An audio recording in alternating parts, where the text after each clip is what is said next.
कि बहुत हैरान हो जाता है ये देखकर कि वेस्ट माउंटेन बेस के पास C4 एक्सप्लोजिव्स। जैंगी बहुत हैरान हो जाता है ये देखकर कि वेस्ट माउंटेन बेस के पास C4 एक्सप्लोजिव्स हैं। स्पेशल फोर्स जैंगी के घर का कुछ भी नहीं बिगाड़ पा रहे थे। ये देखकर शिन हाओ समझ जाता है कि जैंगी बहुत पावरफुल है और वो सिया और लू जियांग को भी मार सकता है। शिन हाओ सभी को फायर करने से रोकता है और जमीन के ट्रैप्स हटाने कहता है। सभी एक्सपीरियंस सोल्जर थे और मॉडर्न टेक्नोलॉजी का यूज करके वो तुरंत ग्रेनेड्स को लोकेट कर लेते हैं और एंटी टैंक माइंस को डिस्कवर कर लेते हैं, जिससे जैंगी ने काफी उम्मीद से लगाया था। लेकिन जो भी मूव वो कर रहे थे जैंगी उन्हें ऑब्जर्व कर ही रहा था। जैंगी डिटोनेशन बटन प्रेस कर देता है और एंटी टैंक माइंस ब्लास्ट कर जाता है और कुछ सोल्जर्स को आराम से मार देता है और आसपास के सोल्जर्स को भी जख्मी कर देता है। ये देखकर शिन हाओ बहुत गुस्सा हो जाता है और कहता है कि आखिर ये कौन है, इसके पास ये सारे वेपन्स कहां से आ गए जो सिर्फ हमारे ट्रूप्स के पास होना चाहिए। ये सब देखकर सोल्जर्स वापस जाने का सोच लेते हैं। डेप्यूटी कमांडर शिन हाओ से कहता है, हम अभी दुश्मन को अच्छे से नहीं समझते हैं और हमारे पास ज्यादा वेपन्स और इक्विपमेंट्स भी नहीं बचे हैं। हमें बेस पर वापस जाना चाहिए। हमें अपने सोल्जर्स का भी ध्यान रखना होगा। हम और सोल्जर्स नहीं खो सकते हैं। डेप्यूटी कमांडर यू लैंग थोड़ा सेंसिबल आदमी था। इतने देर में वो समझ चुका था कि वो जैंगी को नहीं हरा सकते हैं, लेकिन शिन हाओ उसकी बात नहीं मानता और कहता है, ये तुम कैसी बात कर रहे हो? हमें यहाँ रेस्क्यू के लिए भेजा गया है। अगर मैं वही नहीं कर सकता हूँ तो मैं अपना चेहरा कैसे दिखाऊंगा? मुझे नहीं लगता इस घर का कोई वीकनेस नहीं होगा। हमें अटैक करते रहना चाहिए। शिन हाओ बहुत डेडिकेटेड था और वो इस मिशन में अच्छा परफॉर्म करना चाह रहा था। वो बिना किसी अचीवमेंट के वापस नहीं जाना चाह रहा था। वो कम से कम जैंगी के विला के बारे में कुछ इंफॉर्मेशन गैदर करना चाह रहा था, जैसे उसका वीकनेस। अगर वो बिना किसी इंफॉर्मेशन के भी वापस जाता है तो उसके भाइयों की मौत वेस्ट हो जाएगी। फिर शिन हाओ सभी को ऑर्डर देता है कि वो जैंगी के घर की तरफ आगे बढ़ते रहें। वो बस जैंगी के विला के वीकनेस को पता करना चाह रहा था ताकि वो अपने भाइयों का बदला ले सके। वहीं घर के अंदर यांगमी ये देखकर बहुत घबराई हुई थी और पूछती है, ये सब तो बहुत प्रोफेशनल लग रहे हैं, क्या इन्हें घर का वीकनेस पता चल जाएगा? पर जैंगी उतना घबराया हुआ नहीं था और बताता है, मुझे इस विला पर पूरा भरोसा है। मैं इसे रोज चेक करता हूँ। ये बाहर से इनविंसिबल है, इसे कुछ भी नहीं होगा, तुम चिंता मत करो। पर यांगमी घबराई हुई थी और कहती है, वो बहुत जोर लगाकर सब कुछ चेक कर रहे हैं। तुम्हें नहीं लगता हमें उन पर पहले अटैक करना चाहिए? जैंगी स्माइल करते हुए कहता है, उन पर अटैक करना बहुत आसान है, मैं ये आराम से कर सकता हूँ, लेकिन मैं बस ये चेक कर रहा हूँ कि वो क्या क्या कर सकते हैं। वहीं बाहर चारों तरफ चेक करने के बाद स्पेशल फोर्स टीम बात करते हैं कि ये विला चारों तरफ से सिक्योर है, इसका शायद ही कोई वीकनेस होगा। ये बहुत स्पेशल मटेरियल से बना है, लेकिन इसका बस एक ही वीकनेस है कि ये ऑफेंसिव नहीं हो सकता। ये सिर्फ और सिर्फ डिफेंस के लिए बनाया गया है। यू लैंग विला को देखते हुए कहता है, ऐसे वेल्दी शहर में ऐसा घर होना आम बात है। इससे पता चलता है कि अमीर लोग मरने से कितना ज्यादा डरते हैं, इसीलिए वो ऐसे आयरन फोर्ट्रेस बना लेते हैं। फिर शिन हाओ कहता है, हमने सारे एक्सप्लोजिव्स हटा दिए हैं, अब वो अटैक करने जरूर आएगा,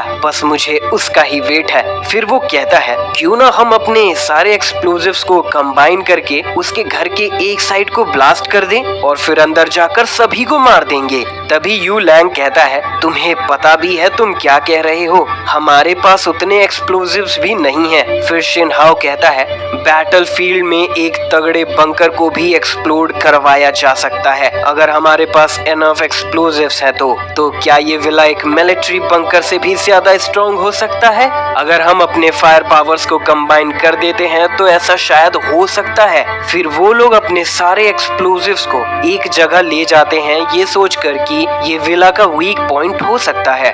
ये देखकर जैंगी खड़ा हो जाता है और कहता है, इन बेवकूफों को लगता है कि अब मेरे पास कोई और ट्रिक्स नहीं बचे हैं। ये मुझे कमजोर समझ रहे हैं क्योंकि मैं अटैक नहीं कर रहा हूँ, लेकिन आज मैं इन्हें अच्छा सबक सिखाऊंगा।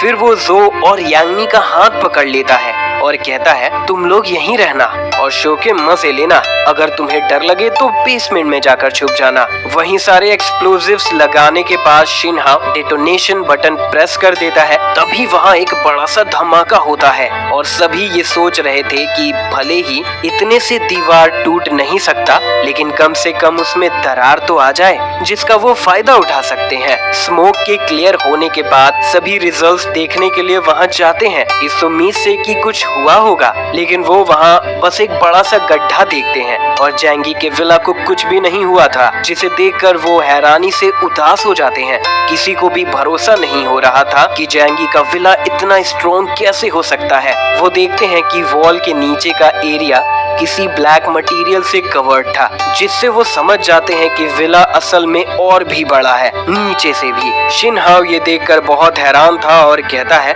ऐसा लगता है अब हमें वापस जाकर हेल्प मांगना ही पड़ेगा। हमारे पास जो वेपन्स हैं उतना काफी नहीं है, हमें और भी हैवी एक्सप्लोजिव्स चाहिए होंगे। वहीं जैंगी ये देखकर बहुत खुश था क्योंकि वो जानता था उसके विला को कुछ भी नहीं होगा और वेस्ट माउंटेन बेस को उनकी औकात का पता चल जाएगा। जैंगी सेकंड फ्लोर में जाता है और अपना स्नाइपर निकालता है। वहीं कुछ सोल्जर्स डेप्यूटी कमांडर के लिए एक वुडन बॉक्स लाते हैं जिसमें एक स्नाइपर था। शिनहाओ वो देखकर बहुत चौंक जाता है और कहता है, तुम अपने साथ ये लाए थे? ये तो कमाल है, ये स्नाइपर बहुत पावरफुल है, ये एक टैंक को भी डिस्ट्रॉय कर सकता है। फिर यू लैंग एम करते हुए कहता है, भले ही उसका ग्लास बुलेट प्रूफ होगा, लेकिन ये मेरे बुलेट्स को रोक नहीं पाएगा। जैसे ही जैंगी विंडो के पास पहुंचता है, उसे एक गन फायर की आवाज सुनाई देती है और वो थोड़ा हैरान हो जाता है। जैंगी सोचता है, क्या ये स्नाइपर का यूज कर रहे हैं? विंडो ग्लास से एक फ्रिक्शन की आवाज आ रही थी। जैंगी देखता है और उसे एक छोटा सा स्क्रैच दिखता है। फिर वो सोचता है, ये तो कमाल है, अगर वो ऐसे ही और भी अटैक्स करते हैं तो ग्लास टूट सकता है। अब तो मुझे इन्हें रोकना ही पड़ेगा। वहीं यू लैंग देखता है कि उसकी बात सच नहीं हुई और वो अपने लाइफ चॉइसेस पर सवाल करने लगता है। फिर वो चिल्लाता है, मैंने इससे बंकर्स उड़ाए हैं, तो आखिर ये विला कैसे बच सकता है? तभी शिनहाओ उससे कहता है, शांत हो जाओ, मुझे लगता है इस विला का डिफेंस हमारे वेस्ट माउंटेन बेस से भी ज्यादा स्ट्रॉन्ग है। मुझे लगता है अब हमें वापस जाकर अपने सुपीरियर्स को सब कुछ रिपोर्ट कर देना चाहिए। अब हमारे पास ज्यादा वेपन्स और एक्सप्लोजिव्स भी नहीं बचे हैं। फिर शिनहाओ सभी को वापस जाने के लिए ऑर्डर देता है। जैंगी उन्हें जाते हुए देखता है। जैंगी तुरंत विंडो को ओपन होने का कमांड देता है और फिर अपने डायमेंशन पोर्टल को ओपन कर देता है, जिससे बाहर से कोई भी अटैक्स आते हुए अब्सॉर्ब हो जाएंगे और जैंगी के अटैक्स को कुछ भी नहीं होगा। वहाँ एक सोल्जर विला के विंडो को ओपन होते हुए देखता है और सभी को बताता है, कैप्टन शिनहाओ, सेकंड फ्लोर का विंडो खुल गया है। और फिर वो लोग उधर ही फायर करने लगते हैं। उनका निशाना काफी अच्छा था और वो जैंगी के फेस पर एम कर रहे थे, लेकिन वहीं जैंगी उनके सारे अटैक्स को एब्सॉर्ब कर लेता है और कोई भी बुलेट उस तक पहुंच ही नहीं पा रहा था। जैंगी स्माइल करते हुए कहता है, मुझे वो स्नाइपर काफी अच्छा लगा, अब वो मुझे चाहिए और तुम लोग वापस जाने की सोचना भी मत। और फिर जैंगी उन्हें मारने लगता है। जैंगी उस सोल्जर को पहले मारता है जो स्नाइपर कैरी कर रहा था। शिनहाओ जैंगी को देखकर खुश हो जाता है और कहता है, मुझे लगा था आज हमारी मुलाकात नहीं हो पाएगी, लेकिन देखो तो सरा, मेरी किस्मत कितनी अच्छी है, तुम तो मरने के लिए खुद तैयार हो। शिनहाओ सभी को फायर करने का ऑर्डर देता है। सभी लोग जैंगी पर फायर करने लगते हैं, लेकिन जैंगी अपने पावर्स का यूज करते हुए खुद को डिफेंड कर रहा था और स्नाइपर से सभी को मार भी रहा था। वो सभी को हेडशॉट दे रहा था जो काफी एक्यूरेट था। उसने काफी सोल्जर्स को मार दिया था और तब सोल्जर्स रियलाइज करते हैं कि उनके बुलेट्स जैंगी तक पहुंच भी नहीं रहे हैं। तभी शिनहाओ कहता है, वो जरूर म्यूटेंट होगा। इसीलिए यू लैंग काफी हैरान था और कहता है, कहीं उसके पावर सभी अटैक्स के अगेंस्ट इम्यून तो नहीं है। फिर शिनहाओ अपने टीम को रिट्रीट करने का ऑर्डर देता है। क्योंकि वो जानता था कि अगर जैंगी म्यूटेंट है तो वो अपने टीम के साथ भी उसे नहीं हरा पाएगा। सभी डरकर भागने लगते हैं। शिन हाओ चिल्लाकर कहता है, जल्दी से कहीं छुप जाओ, हमें बेस पर जिंदा वापस जाना है। जैंगी अपने स्नाइपर से उसे देख रहा था। वो शिन हाओ और यू लैंग पर फायर करता है, लेकिन दोनों ही वहाँ से गायब हो जाते हैं। जैंगी इस मूव को पहले भी देख चुका था। लू जियांग भी उससे ऐसे ही बचा था और सोचता है तो ये लोग भी आर्टिफिशियली एनहांस म्यूटेंट्स हैं, तो क्या इनके पास भी वही सेम पावर्स हैं? जैंगी चारों तरफ चेक करता है और रियलाइज करता है कि सिर्फ 2 लोगों के पास ही स्पेशल एबिलिटी है। फिर वो एक प्लान बनाता है। फिर वो सोल्जर्स के हेड की जगह उनके लेग्स पर अटैक करता है, तो सोल्जर्स तुरंत हिट हो जाते हैं और अपने पैर पकड़कर ग्राउंड में गिर जाते हैं। और उनके साथी ये देखकर उनकी हेल्प करने के लिए आना चाह रहे थे। वो अपने भाइयों को ऐसे पीछे छोड़कर नहीं जाना चाहते थे, वो उन्हें बचाकर साथ ले जाना चाह रहे थे। लेकिन शिन हाओ जैंगी के प्लान को समझ गया था और वो सभी को छुपे रहने का ऑर्डर देता है। वो हमें बाहर निकालने के लिए ऐसा कर रहा है, सभी छुपे रहो। शिन हाओ तुरंत एक काउंटर प्लान सोच लेता है और चिल्लाकर सभी को बताता है, जल्दी से स्मोक ग्रेनेड फेंको, हमें उसका विजन ब्लॉक करना होगा। तभी वहाँ स्मोक फैल जाता है। ऐसे में कोई भी टैक्टिकल गॉगल्स से भी स्मोक के अंदर का सीन नहीं देख सकता है। शिन हाओ इसका फायदा उठाकर अपने लोगों को रेस्क्यू करने के लिए भेजता है। जैंगी ये देखकर उनकी तारीफ करता है कि वो सच में प्रोफेशनल सोल्जर्स हैं, उनका कॉम्बैट डिसिप्लिन काफी अच्छा है। फिर जैंगी अपने एबिलिटी का यूज करता है और जो बुलेट्स उसने एब्सॉर्ब किए थे वो स्मोक की तरफ बरसाने लगता है और वहाँ जख्मी सोल्जर्स और वो सोल्जर्स भी मारे जाते हैं जो उन्हें बचाने आए थे। सभी ये देखकर घबरा जाते हैं, उन्होंने ऐसा कुछ होने की उम्मीद नहीं की थी। एक सोल्जर कहता है, ये कोई इंसान नहीं है, हम इसका सामना नहीं कर सकते हैं। फिर दूसरा सोल्जर चिल्लाता है, कैप्टन शिन हाओ प्लीज अब हमें बेस पर डिस्ट्रेस सिग्नल भेज देना चाहिए, हमें एक बटालियन कमांडर की जरूरत है। ये सुनकर शिन हाओ बहुत गुस्सा हो जाता है और उसका कॉलर पकड़ लेता है। बेवकूफ कहीं के, हम यहाँ रेस्क्यू टीम बनकर आए थे और अब हमें ही रेस्क्यू टीम की जरूरत पड़ रही है, तुम्हें समझ नहीं आता ये मेरे लिए कितनी शर्म की बात होगी, ना समझ कहीं के। वो सोल्जर उदास हो जाता है और कहता है, पर कैप्टन वो आदमी बहुत पावरफुल है, हम उसका सामना कैसे करेंगे और तो और उसे कैसे हराएंगे?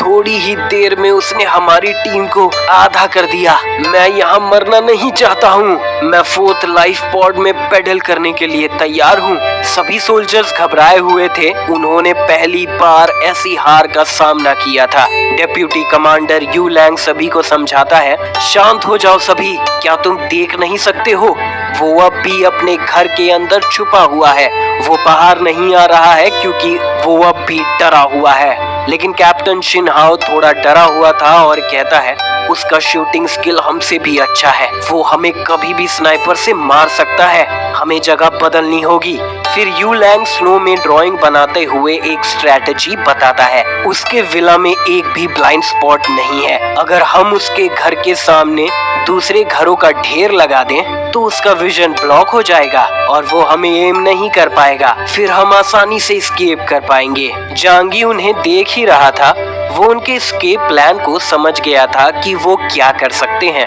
वो अपने विला से बाहर निकलकर उनके पीछे नहीं जाने वाला था क्योंकि वो जानता था कि वो टीम बहुत अच्छे से कोऑर्डिनेट कर रहा है और उसका डायमेंशनल गेट एक ही साइड खुल सकता है। तो अगर वो बाहर जाकर उनका सामना करता है और उस पर अलग अलग डायरेक्शन से अटैक होता है तो वो फंस जाएगा। तो दोस्तों इसी के साथ ये पार्ट यहाँ पर खत्म होता है। अगर आपको ये वीडियो अच्छी लगी हो तो वीडियो को लाइक करें, शेयर करें। मिलते हैं नेक्स्ट वीडियो में, तब तक के लिए बाय।